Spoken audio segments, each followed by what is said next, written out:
Pour les mésonomes qui aiment finir un repas sur un dessert frais, aromatique et surtout différent, on vous propose une verrine fraise, olive noire confite et blanc mangé à l'amande amère.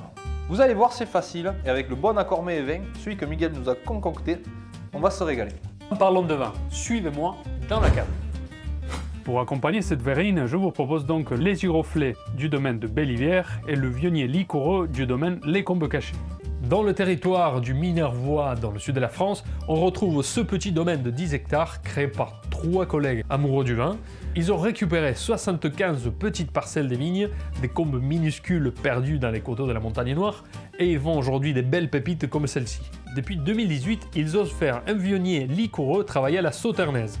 Des vendanges passerillées, ce qui veut dire desséchées sur pied et légèrement botrytisées. Au nez, on se rend compte que le côté floral du vionnier a laissé la place à des arômes de zeste d'orange confite, très bon équilibre entre l'acidité et le côté oxydatif.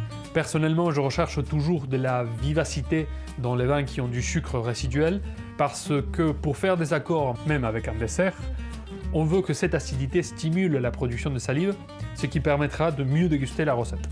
Une bouche très longue, c'est ce qu'on cherche toujours, sur l'abricot très mûr, avec un petit tanin qui va structurer un peu le vin, vraiment super joli.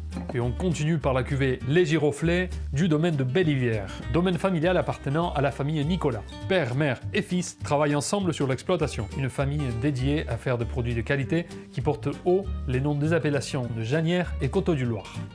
Attention à ne pas confondre avec les appellations de la Loire qui sont plus au sud. Un joli bonbon, ce vin, c'est un Pinot d'Aunis, aussi appelé Chenin Noir.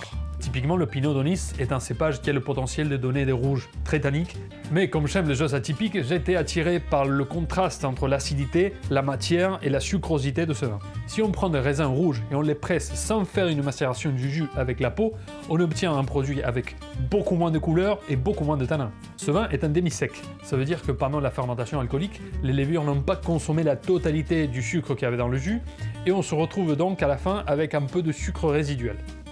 Waouh, un nez très explosif, des arômes de fraises écrasées, d'épices, style cannelle, étoile de Badiane. Et en bouche, justement, la vivacité, couplée à une petite matière, un petit tanin qui va bien s'accorder avec le côté charnu des olives. Pour un dessert peu sucré comme celui qu'on vous présente aujourd'hui, ces deux vins font un excellent accord. Allez-y cuisiner avec Fab, on se voit tout à l'heure.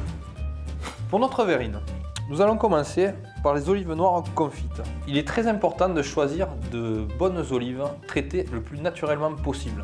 On veut sentir le vrai goût de l'olive noire, le vrai goût du produit, de l'olive mûre et de la garrigue. Pour dessaler nos olives, nous allons les confire.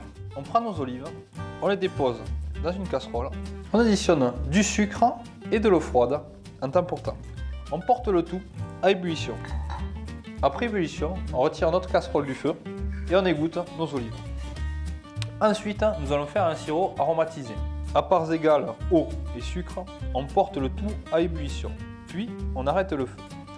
On ajoute une branche de thym frais, quelques branches de basilic et 2 bouchons de Cointreau. Ceci est un Cointreau artisanal, mais vous pouvez également le remplacer par des zestes d'orange non traités.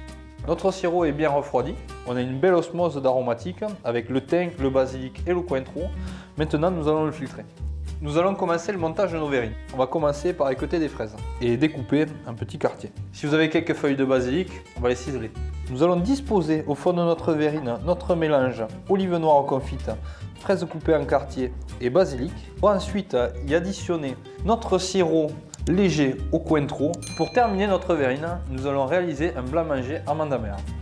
Tout d'abord, nous allons monter une crème 35% au fouet. Le plus important quand on monte de la crème, c'est d'incorporer de l'air. Ça sert à rien d'aller vite. On vient chercher une crème fleurette, pas trop montée et pas trop serrée. En parallèle, nous allons mettre le lait additionné de poudre d'amande à chauffer 40 degrés. Hors du feu, on va ajouter 2 feuilles de gélatine préalablement hydratées dans un récipient d'eau froide. Une fois notre gélatine dissoute, nous allons assembler les 2 appareils. Nous allons finir notre verrine en y ajoutant délicatement notre blanc mangé à l'amande. On finit de dresser notre verrine à l'aide d'une belle fraise et d'une belle pluche de basilic. Encore une recette facile et rapide pour essayer à la maison. Fab, qu'est-ce que tu penses des vins? Vraiment excellent, Miguel. Très bons accords, très bon mariage de saveurs. On se régale. Ça, c'est Mésonomie. Gastronomie À la maison.